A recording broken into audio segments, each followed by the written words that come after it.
Well, guys, I want to talk to you today about Concord. Not the super fast plane from the 80s, 90s, and 2000s. That crazy fast plane where they built something where they were a bit ambitious and didn't really think about the long term ramifications, and it fell apart. Pretty soon afterwards. Although those things actually probably do link with what we're talking about. But we're actually talking about Concord in Formula One, the Concord Agreement. Now, in general, the Concord Agreement is just a agreement that is made between the teams that are currently competing in Formula One, and the Formula One management, the FIA. It's agreement that gets placed in between them in terms of sort of like dictating the future, and it's like a 7, 8, 9 year agreement that happens. It's been going on since the 60s and 70s. Very political, but the whole idea of it is, for F1 teams that are currently competing, it's an opportunity for them to see what the future holds for Formula One. And for Formula One, it's an opportunity for them to improve the sport in whatever way they want to. So it can be things like making it more competitive, making it more welcoming for new competitors, all that sort of thing. It's a new way of trying new things that whenever a decision is made, a monumental decision is made, they they'll basically plan it years in advance. And the reason I'm mentioning this is because probably the most famous Concord Agreement was one that was made that applied to the season some 2010 onwards. And the reason why it applied to 2010 onwards is because that Concord Agreement gave birth, in a sense, to 3 brand new teams in 2010. In Lotus, which became Caterham, Virgin Racing, which became Marussia, and then Manor Racing, and Hispania, which was the HRT team. And here's the thing: it was a great idea in principle. It was the whole idea. What made the sport appealing for these teams to come in the first place was an agreement, in a sense, of having a budget cap. We talk about budget cap over the past couple of years. It's not the first time it happened. It started being spoken about in 2007 to 2009 of this budget cap, to basically make it more appealing for brand new F1 teams to basically go, look, you don't have to spend as much as you feared to be competitive. And that is a thing that attracted teams to give it a go, to apply to join F1. 3 teams actually joined, but there were actually other applicants that were available. There was Stefan Grand Prix, there was the USGP team. I think there was up to like 10 teams that all could have applied. But the interesting thing is that these 3 teams didn't even last 5 years. They all folded pretty quickly in 2014 and 2015, and between them they got 2 points. Jules Bianchi in Monaco 2014 was an impressive performance. They were not competitive. I mean, that was a disappointment for me as a Formula One nut. I adored Lotus, the Colin Chapman years of the 60s and 70s, and it would have been cool to have had them back, but it wasn't the same. It wasn't, as competitive. They were rubbish, to be quite honest, And there's a reason why they were rubbish, because that Concord Agreement, that budget cap agreement for 2010, just after the teams got accepted to join the grid, was rescinded. Why? because there was pressure from the bigger teams such as Ferrari, such as Mercedes, such as McLaren, of like going, no, we want to spend. If we've got a bad car, we want to spend money to get ourselves out of it, right? Because that's what they'd always done, and there had ended up being a compromise, i.e., complete cancellation of that agreement, so that basically F1 didn't lose those teams, because ultimately, as you can imagine, it would have been a lot more dangerous messing around with Ferrari and Mercedes and McLaren, teams that have been there, for 10, 20, 30, 40 years, than teams that have only just been there. Because at the end of the day, they could end up competing. You never know. So they could end up joining. So there ended up being that compromise. And ultimately, that killed off these projects that happened. And why am I mentioning all this? Because ultimately, we could end up, for different reasons, in exactly the same situation today. Now, here's the thing. We are all aware that when it comes to F1's rules this year, that there is a lot of discomfort, distrust, not liking the regulations, right? Whether it be drivers, whether it be teams, the way in which things are, whether it be fans, right? The qualifying isn't great. There's a little bit of nerviness over the closing speeds. The 40 km/h difference between Ollie Behrman and Franco Colapinto that caused Ollie Behrman to have the crash was certainly a good opportunity, good situation where it comes to this. And in the last video we did, we sort of brainstormed what F1 could end up doing. What would actually be the most sensible option to for this to work. And honestly, the only factors we could see would be to remove the battery level, the hybrid power, or to increase it.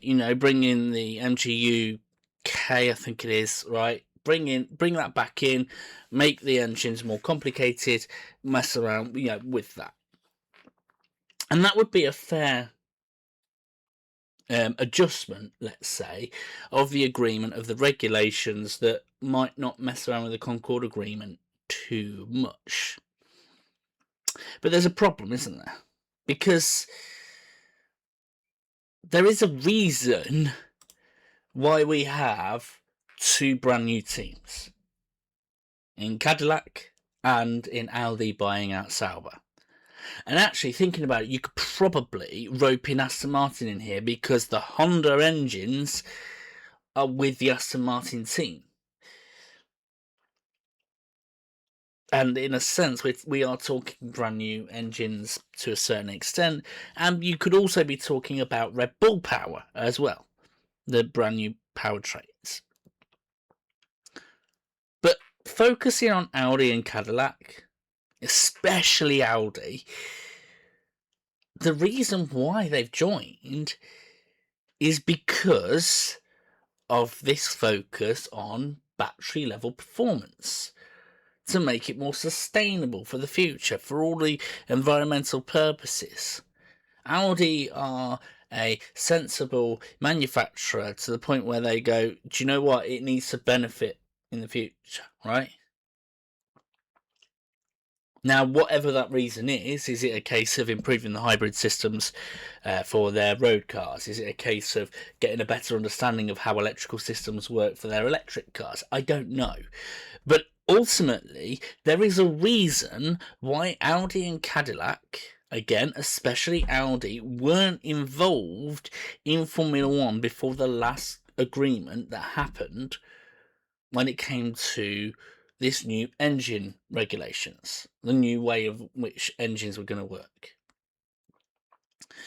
And here's the thing, this is a bit of a shorter video, I would like to think, but this is not a,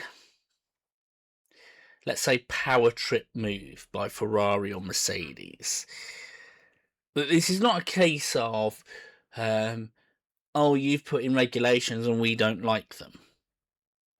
There's something more serious at play, because ultimately this is, affecting drivers, which, at the end of the day, I know we like our teams, and Ferrari is a huge team, but a lot of us love watching the racing drivers, whether that be Hamilton, Verstappen, Leclerc, Russell, Antonelli. We love watching the drivers, and it wouldn't feel the same if it was different drivers. But also in terms of those teams of like going, there's a safety element here. But just imagine what Audi and Cadillac could be feeling right now. Again, especially Audi. They joined because of this way that F1 was going to be more sustainable because of the new way they're doing the engines, the new fuel that's being put in. That for Audi probably would have benefited from. Same with Cadillac, although I think Cadillac would have been interested anyway. But hey ho, you're going to be looking at it and going, are we getting the benefits that was promised to us? If, for example, the one solution ends up being taking battery level out of it entirely and it's just focusing on the engine, then is Audi going to look at this and go, that's not in line with our strategy for our road going cars, and pull out? Are we going to end up in a situation where Cadillac do a similar sort of thing, where they go, yeah, we wanted a better understanding of how hybrid level works so that we can improve our sales figures. We want to compete with Tesla in America or something like that, right? In a sense, that Concord Agreement being broken is kind of essential because of the circumstances that we find ourselves in, but is still going to affect teams. And this kind of feels a little bit more worrying than the previous Concord Agreement. That one with Lotus, Hispania Racing, and Marussia, Virgin Racing, whatever you want to call it. Because with those teams, they were kind of seen as like junior teams, and there wasn't really that much in terms of driver casualties. For Jules Bianchi aside, but that was good. That was just horrific anyway, right? But no one that lost their job, was like a concerning situation.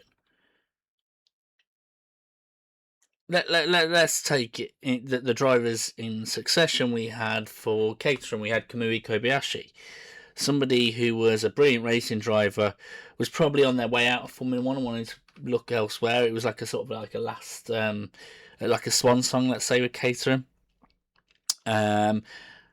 I don't. Was it Guido van der Garde was the other one? Kind of an up and coming driver, but more. It didn't feel like that special of a driver. You had Max Chilton, who probably wasn't suited for Formula One anyway, and was just giving it a go. You had Narain Karthikeyan and Kareen Chandok, which again, not really the talent. And the two talents that were there, sadly, obviously, in terms of Jules Bianchi, of that. But the other brilliant talent that was there, Danny Rick, ended up at Red Bull anyway, so he was saved. Now, unless we get retirements, I don't see the same. Now, sure, Sergio Perez and Valtteri Bottas, maybe Hulkenberg as well, they might end up retiring, moving over to Le Mans, endurance racing, moving over to IndyCar. I don't know, right? You've got to find a seat for Gabby Bortoleto. He's showing skill, showing class. And in regards to Aston Martin, they'd have to start again from scratch. in regards to the Red Bull powertrains, what do they do? Do they go to Renault? Well, Renault isn't in the sport anymore. Where do they go? Do we end up losing Red Bull out of this because they can't find an engine manufacturer that's willing to go for this new regulations if they're not willing to?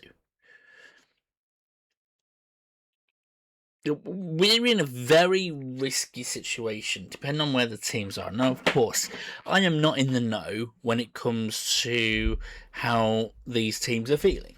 I am not in contact with the boards of every single Formula One team to see where they stand on this. But it could be concerning. Very concerning. We genuinely could end up in a situation where we have 7 or 8 teams in Formula One if this doesn't get resolved in a way that works out for everybody. Now, how are they going to work it out?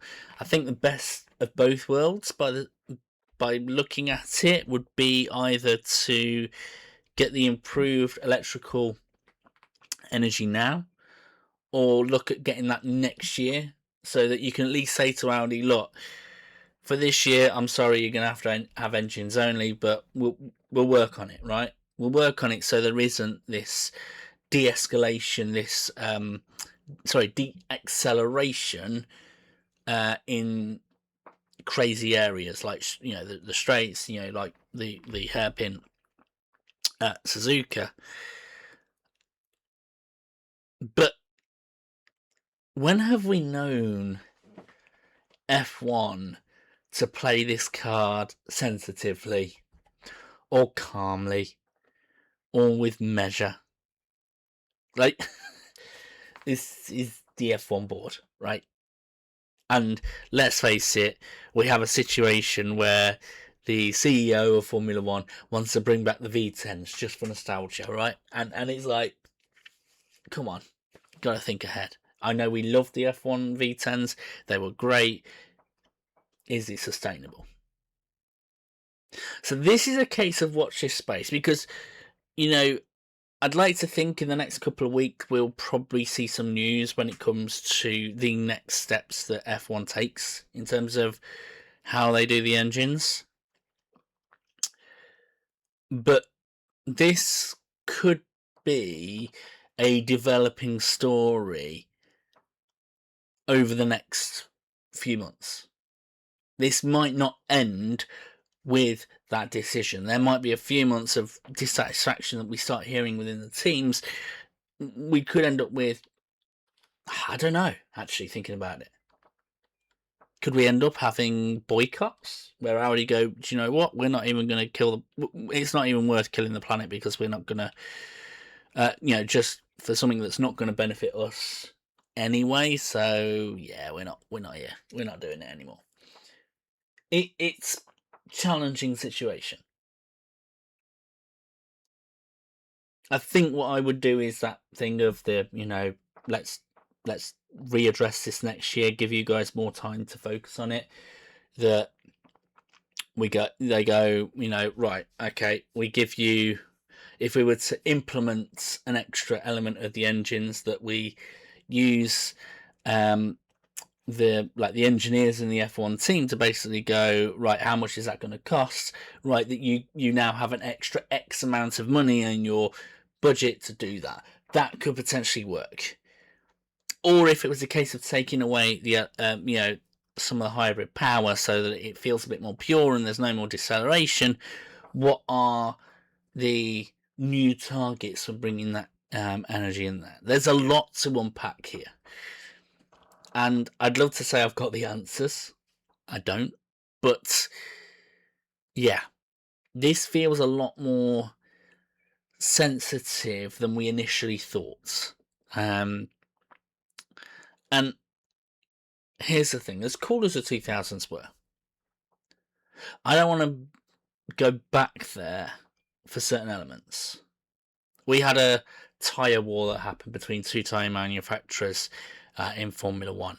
I don't want there to be an engine war where it is basically an engine war between, let's say, Mercedes and Ferrari. or I don't want us to be in a situation where we have so few teams that we end up having.